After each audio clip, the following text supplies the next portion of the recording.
What's up, everybody, man? Welcome back to another episode of Cree Education. We on episode 6.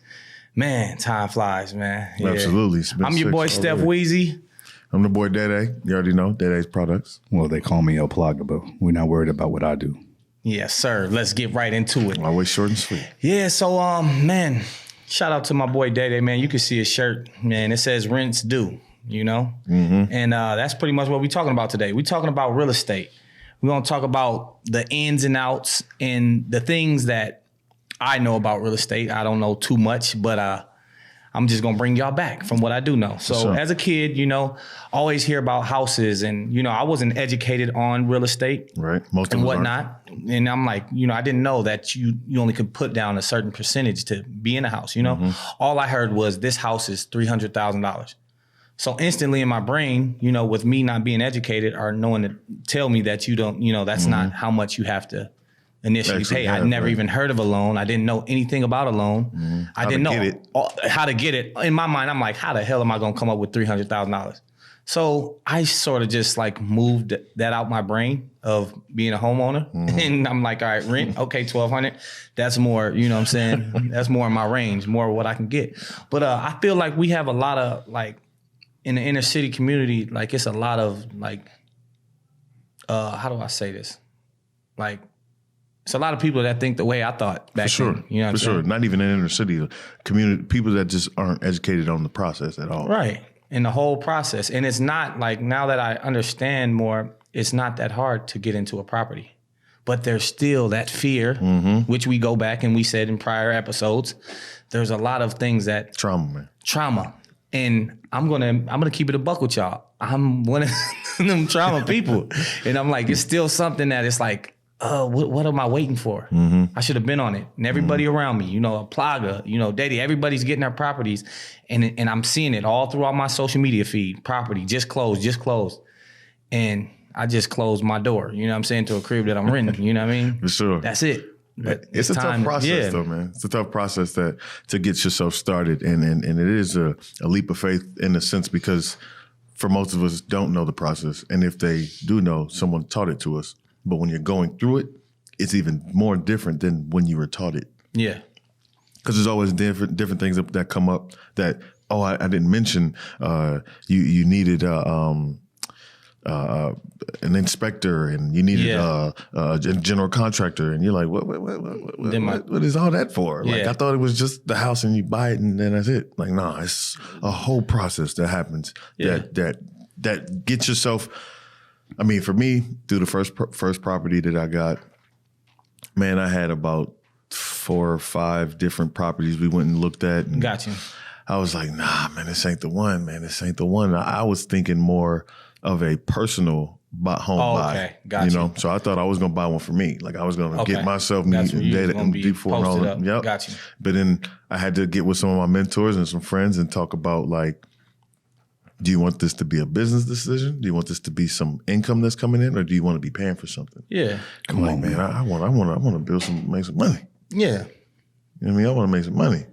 Yeah. So with that is like, do you create a rental property? Rental being someone like yourself who's renting from someone, or do you get something for yourself and then ain't nobody paying them bills but you? So you can deduct that out your pocket instead of income coming in. So it's like it had to be a business decision for me personally when I did that because I was like I wanted to have something to where it generates money. I want to build some equity. I didn't know about equity in the home. If a house is a certain price and you get it for negotiate a lower price, you can potentially have equity in the home as you got the house. Yeah, and you're like, well, I don't get no more money in my pocket. What do you mean equity? He's like, nah, this is it's a lot to learn in this. It's a lot to learn, but then it always brings me back to not common sense. It's just basic stuff. It's like, okay, I'm spending money. You're renting a place. This is what most of us all did our whole life is renting a place. Okay, you're spending whatever X amount of money every month. You're never going to see that money again. That money's just gone. It's like, dang, True. I'm just, you know what I'm saying? Opposed to when you own, you know, that money's going into something, you know, into the house or whatnot. Yeah. And it's like, that's just common sense for me now, you know, but back then I was unaware of everything, you know, loans, but this is when the percentages come in. You got to really know a lot of stuff like that, the percentages, because you might end up spending like double or whatever the amount is if you're doing this for X amount of time, but the percentages, if them aren't right, then. Well, take it from me. I've been doing this for a while, and I have some properties. None of your business. We ain't gonna talk about that. But dealing with there's so many aspects that you have to deal with when you're dealing with property. You have to deal with the municipality or the area that you're actually working in, whether that's registering properly with your county. So the government aspect, you have to deal with the financial aspect. How are you going to acquire the property? A lot of people out there like to jump off and do things with cash. As to each their own. I'm not going to say that's a wrong way. I'm just going to say that there are many ways to do it and do it well. And if you treat your real estate like a business, it will pay you like a business. Mm-hmm. If you treat your real estate like a baby, some days it's going to be maybe you get paid. Mm-hmm. So I'm a fond advocate of utilizing financing when doing things in real estate. And the other aspect of this game is the people. Some people don't like to really deal with people. So there are other types of real estate you can get into, like, dealing with the dirt. Some people, buy and sell dirt almost like wholesale. And there's nothing wrong with that. You said dirt? What dirt. do you mean by that? Dirt like ground? Yep, ground? like Oh, ground, wow. like the Okay. dirt. So you can go out there and literally go get parcels of land, parcels being a particular size or 10 acreage acre. of Got land. Mm-hmm. Okay. And when you go and buy that, you have to get it prepped and get it site reviewed. There'll be a planning review, and that's when you get into all the stuff with the city. But you can begin to develop that land into what you want it to be. And then there's zoning. You have to know what proper zone is. It has to be zoned residential in order to build a certain type of residence there. It has to be zoned commercial or zoned a certain type of commercial. You can have warehouse districts. So there's so many layers to the real estate game. But when I'm talking about people, there are so many different avenues you deal with people too. Mm-hmm. Yeah. So getting in this game is, I tell people I teach all the time, it's not for the weak and the meek or the lighthearted. Right. So Got you. And I believe you guys have learned that as well. Yeah. Absolutely. You don't have to deal with a lot of people, and it's like, yeah. Oh man, be going through having this first property. I mean, it's Rent's due. Man, exactly. That shirt alone. Exactly. So I pull up on them. Hey, what's going on? What's going on? People try to hit you with the finesse. And always, man. They got some sort of the family issue, or the dog died, or their kids missed the bus, or it's like, well, what is all they got to do with right? They still got to get paid, man. I got a lot of stuff going on too. We should just go back and forth. Man, I'm gonna tell you what all the stuff I got, But it's real though. People got to understand that it's both sides, and once you put that in perspective for somebody, they get to thinking like, hey, hold up, man. I'm like, bro, I got this, and this, right? But it goes both ways, man. And there's a business to the game. So if you're talking about that tenant who's not paying, now we got to look at a process of how do we get them out that crib, and because you can't just evict them, right? I mean, you can't just do that without justifiable cause. So first of all, you should have went into it right with your paperwork tight and all the way in sight. You need to make sure that stuff, come on now, you know what day it is. It's let's eat. It's let's eat time. So we're going to do it like that. We're going to get you right with your bread. But if you don't do your paperwork appropriately, you will start to see that the loopholes are going to bite back at you. And for the most part, there's a lot more tenant-friendly laws than there are for ownership. I'm not saying there aren't things out here for ownership, but you really got to have your stuff tight if you want to be able to get a tenant out of your property. And there are some ways to deal with that. And what I was going to say is that, when you're dealing with an eviction, you're lucky if you get them out in 30 days. Lucky. Damn. So it could go into 60, 90, sometimes even 6 months. It just really depends. And you're still paying for that process. Dang. It doesn't matter what state you're in. There's a process to file an eviction, and that costs money. And it usually involves some government center or the courthouse. And when you go into the courthouse, you might as well go to the bank house too, because you're going to need all that. That's real. Oh, man. Even just from a buyer's. Yeah, that's tough, man. But that's the other side Dealing of with the other side of it. That people don't even think about. You know what I mean? All of this, you're promoting real estate. Everybody's like, oh, yeah, I'm trying to buy a property. Oh, I'm trying to, okay, yeah, so what are you going to do with that? How are you going to have someone living there? Like, is it just going to be a friend? Or then your friend's going to be like thinking they're going to get the discount because hey, I'm a homie. Why I got to pay for it? Stay away from that. I learned that from auctions. Like, I used to buy and sell cars.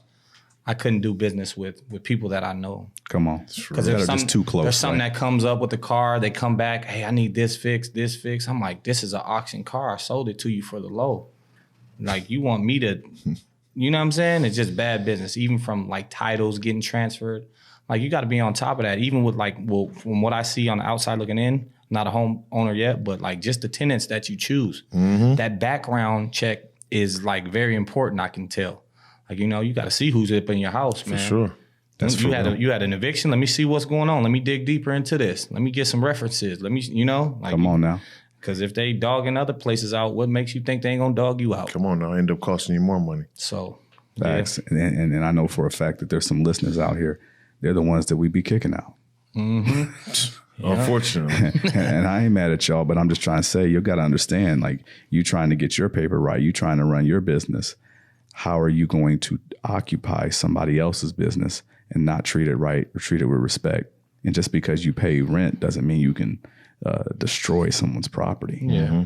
You're paying rent to dwell. Yeah. Right. That means do well, right? Not to dwell shit to hell. You ain't supposed to do that. That's not what is supposed to go on inside of a property. And you have to think about all the things that go into that place to make it right for you. If you live in cold places like Minnesota, that heat has to be right. Yep. So those are things there's certain laws in places like that you have to abide by to keep people warm. Yep. And then if you in hot places, there's certain things you have to do to make sure people are adequately vented. You know, when you live in them hot desert-like places. So everything has a process. And I think as people, once we get with that process, then our bread's going to get right for everybody. Yeah. You know, that's the goal anyway. Yeah. And even like what you were saying about Minnesota, like you have to have you're liable for the sidewalk, if I'm not mistaken. So keeping it shoveled and make sure that ice ain't on there, because if someone slips and falls, you know what you could get for a slip and fall in the stove?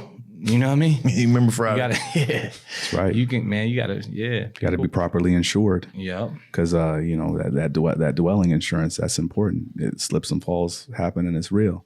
And I hate to say it, but people be out there. They're on a jug. Yeah. They're trying to get you. Yeah. So you got to make sure you do it and do it right. And if you did it appropriately, and then after you shovel it, guess what you got to do? You got to put some salt on that, because it's got to be a walkable pathway. Yeah. Just because you shoveled it don't mean it's not slippery. That's the little minutia that they don't think about. The small details are the ones that can really fuck you in the end, man.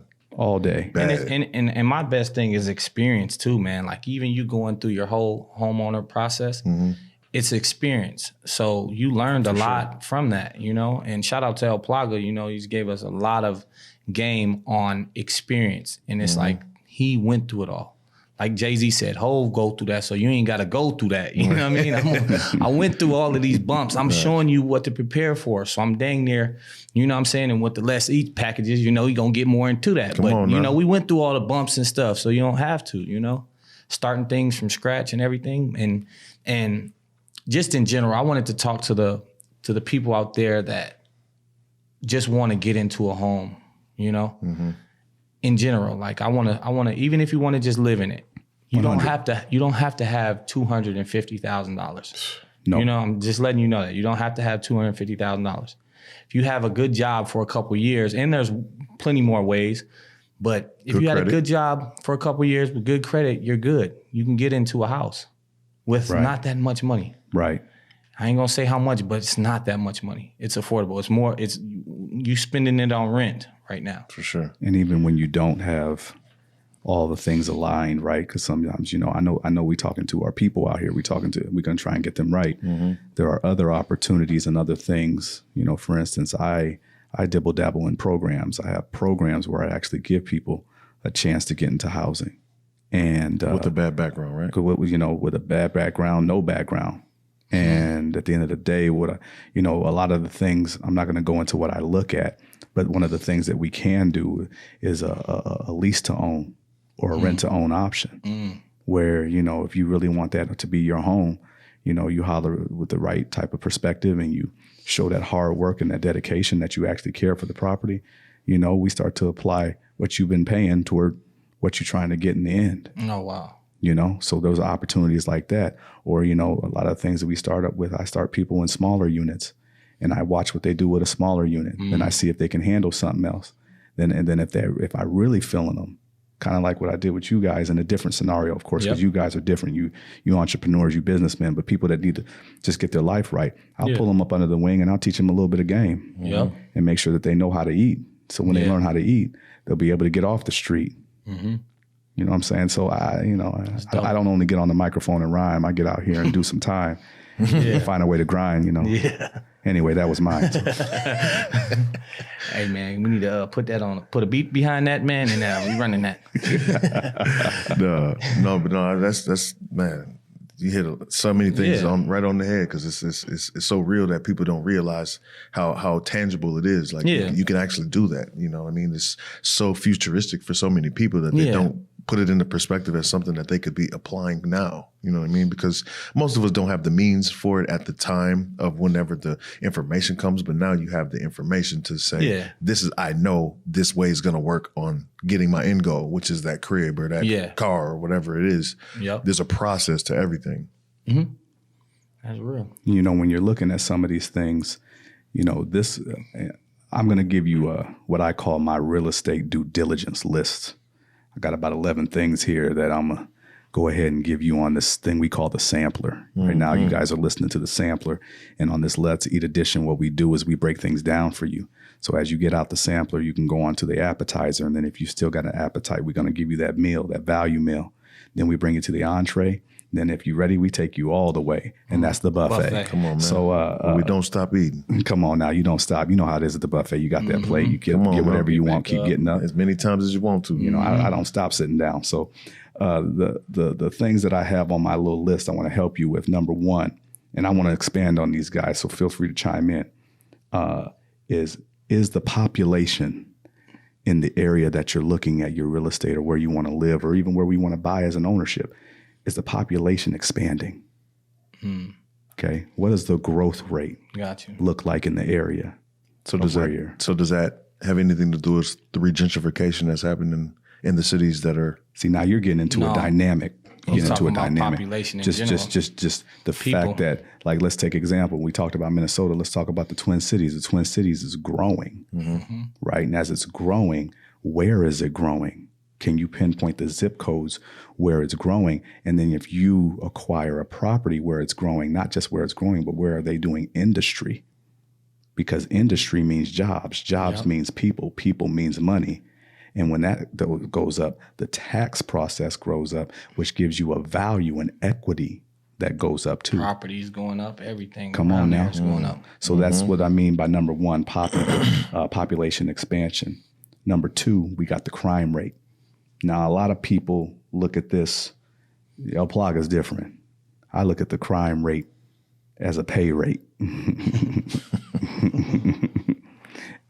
You'll understand why I'm laughing in a minute. Other people look at the crime rate. They basically break it down to see how much crime is happening in any one area at one period of time.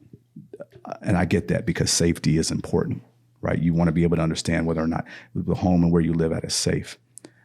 For business people like myself, I work with a group of individuals. We know how to deal with the crime. And I'm just going to leave it at that. And when you know how to deal with the crime, you know how to get paid to get those people out of the way so you can get back to good neighborhoods and good solid places for people to live again. So that's just a little aside you want to be able to keep in mind. Number three is median income level. How much money are people making on average, median, middle?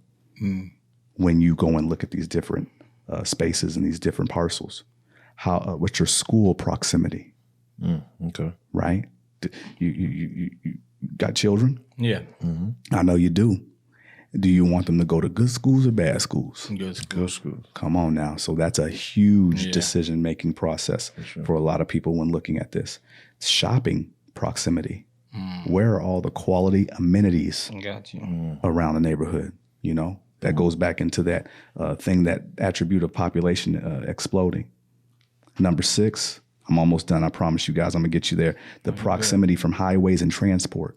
Right. That's important. So when they're building like the light rail, for example, we're here in Minneapolis, they're building the light rail. This is a big selling point. And I see them building a lot of apartments and everything aligned with the light rail. Like, we have this light rails right here. Easy transportation downtown to the mall, everywhere. You got it. Got you. Those things are so important. Yeah. Because when you're getting from high density housing to low density areas or jobs, period, people need a way to get there. Yeah. And it's not always convenient to take your car because that's an expense that you have to hit every day.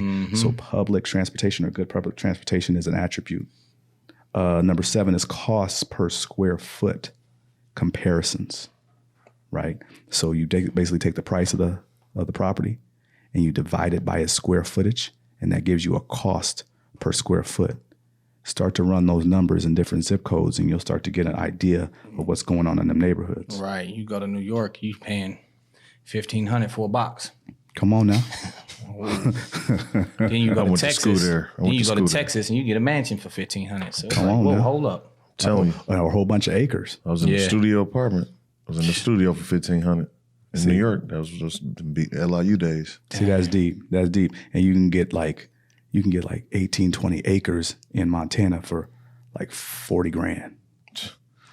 On top of motels. That's it. Jeez, Weez. You know what I'm saying? Dang. You can do some things out there. I'm telling you, that's why people be going out there. We're going to have us a buffet talk after this, fellas. We definitely going to do that. We're going to get right. Number 8. What was your last sold price? So if you're working with a realtor, you know what I'm saying? We know how to do that. We got that in-house. But if you're working with a realtor, you need to make sure you understand what was the last sold price, because that might give you a little help or a little wiggle room on negotiations. As far as that person personally, like what they sold their last home for as opposed to what they asked for, like does that show negotiations as far as, okay, this is a good realtor to have? No. What I'm looking at, I love where you're going, though. I love where you're going. That's another feature that we can talk about in another podcast, is the dynamics of the people that you work with in real estate. That's a whole nother subject. But this particular one is the last sold price of that property or home or that parcel.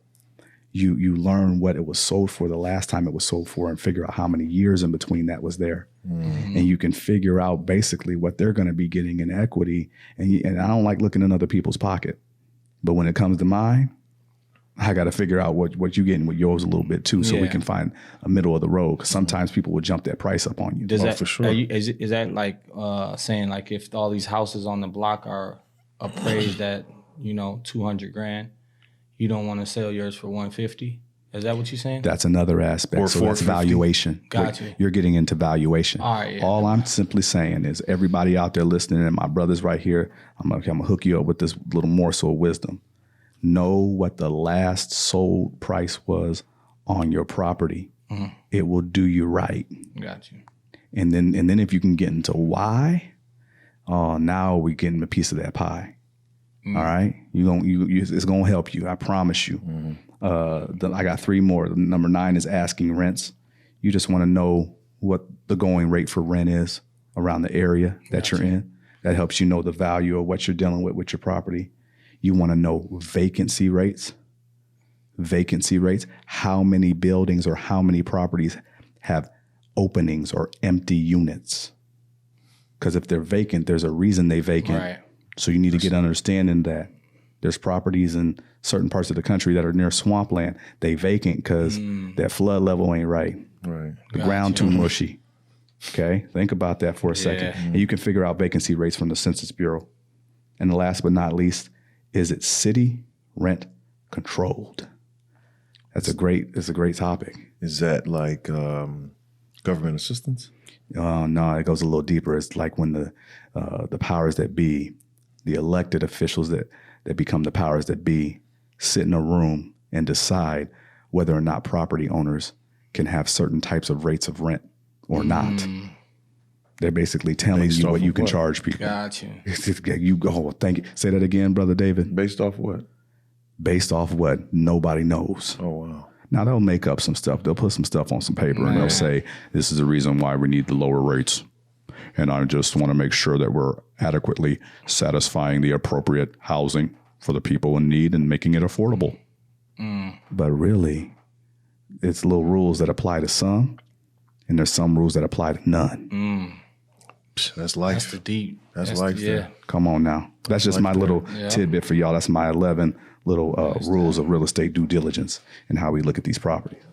I appreciate that. Well, we wanted to, make sure we learning here too. Yeah, we're yeah, along we with the people definitely on the learning. audience. You know what I Yeah. mean? Because there's a certain thing that 40,000 in Montana we're gonna have to talk about after this. But Yeah, we talk about that. But this is.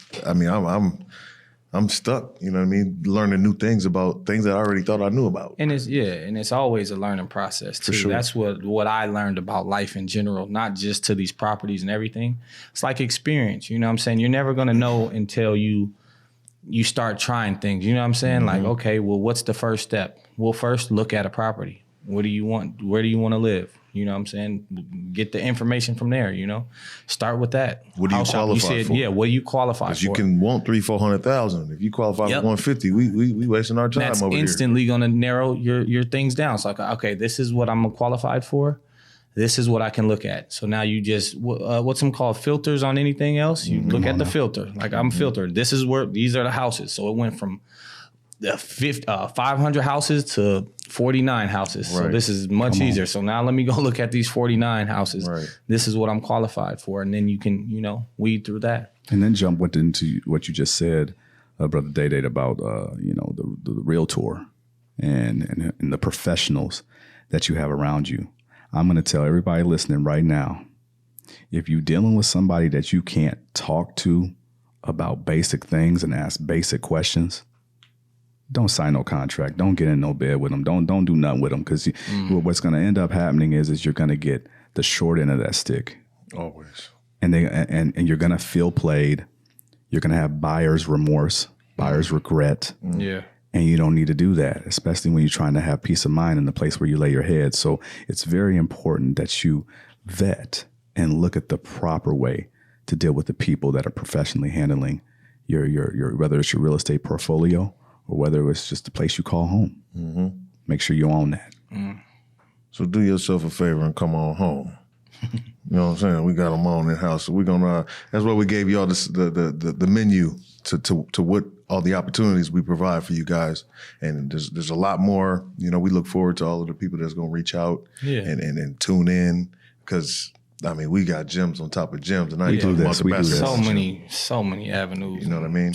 It's just like every day we're learning new aspects of another way to generate income or another way to have some passive income coming in, or that's what this is about.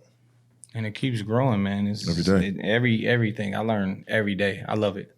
I can't believe when I came growing up, I didn't like learning like that. Now I'm hungry for knowledge. I want to know. Tell me more. Fuel. Yeah. You just need the right motivation. Yeah. And I think this is why I'm very thankful to you gentlemen for creating this platform, because I think for a long time our people didn't really care about finances, because you got some, duck in a suit on a screen trying to tell you how to move your money into some funds you can't even pronounce. Yeah. But when we get on this podcast, I keep it simple. It's about pimping and hoeing. Mm-hmm. And I ain't talking about nothing sexual. I'm talking about the game. Game. Somebody's got to do something for a little something, and somebody's going to put out a little something to get something done. That's just the way this world works, and it ain't going to stop till it drops. Yeah. Mm-hmm. That's real. You already know.